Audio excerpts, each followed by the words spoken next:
20वां अध्याय सर्ग का वर्णन। अग्निदेव कहते हैं, मुने, पहले महत्व की सृष्टि हुई, इसे ब्रह्म सर्ग समझना चाहिए। दूसरी तन्मात्राओं की सृष्टि हुई, इसे भूत सर्ग कहा गया है। तीसरी वैकारिक सृष्टि है, इसे इंद्रियक सर्ग कहते हैं।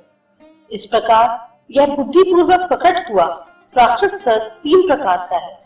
चौथे प्रकार की सृष्टि को मुख्य सर्ग कहते हैं। मुख्य नाम है स्थावरों का, जो त्रियक्सोत्र कहा गया है, अर्थात जिससे पशु पक्षियों की उत्पत्ति हुई है। वह तैवेन योग्य सर्ग 5वां है। ऊर्ध्व श्रोताओं की सृष्टि को देव सर्ग कहते हैं, यह 6ठा सर्ग है। इसके पश्चात अर्वाक श्रोताओं की सृष्टि हुई, यही 7वां मानक सर्ग है।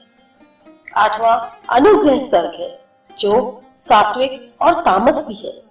ये अंत वाले 5 का वैकृत सर्ग है और आरंभ के 3 प्राकृत सर्ग कहे गए हैं। प्राकृत और वैकृत सर्ग और तथा 9वें प्रकार का कौमार सर्ग, ये कुल 9 सर्ग ब्रह्मा जी से प्रकट हुए, जो इस जगत के मूल कारण है।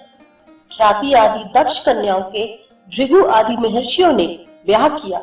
कुछ लोग नित्य, नैमित्तिक और प्राकृत इस भेद से 3 प्रकार की सृष्टि मानते हैं, जो प्रतिदिन होने वाले अवान्तर प्रलय से प्रतिदिन जन्म लेते रहते हैं। वह नित्य सर्ग कहा गया है।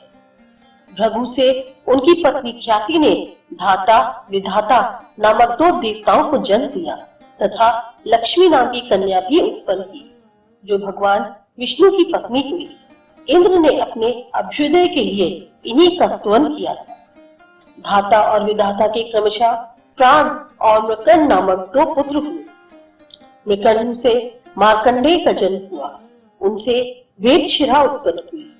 मारीची के संभूति के गर्भ से पौर्णमास नामक पुत्र हुआ और अंगिरा के स्मृति के गर्भ से अनेक पुत्र तथा सीने वाली कुहू, राका और अनुमति नामक 4 कन्याएं हुई। अत्रि के अज से अनुसुया ने सोम, दुर्वासा और दत्तात्रेय नामक पुत्रों को जन्म दिया।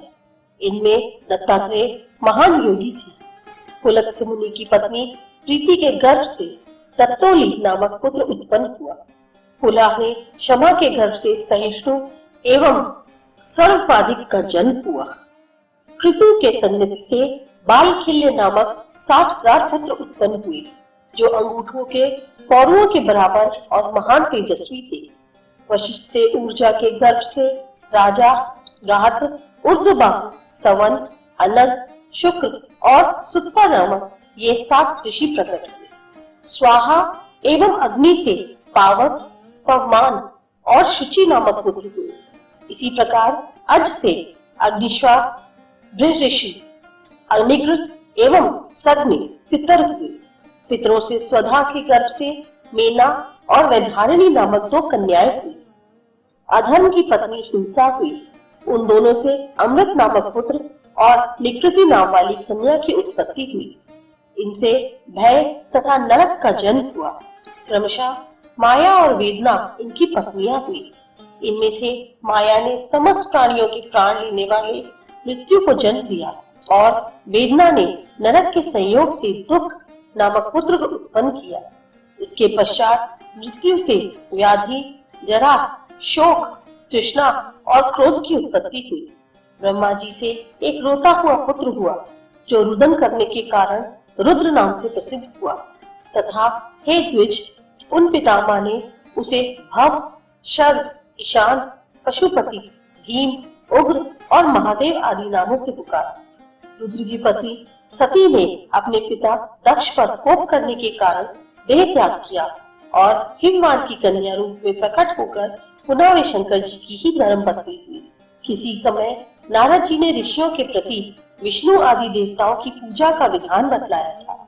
स्नानादि पूर्वक की जाने वाली उन पूजाओं का विधिवत अनुष्ठान करके स्वयं मनु आदि ने भोग और मोक्ष दोनों को प्राप्त किए थे।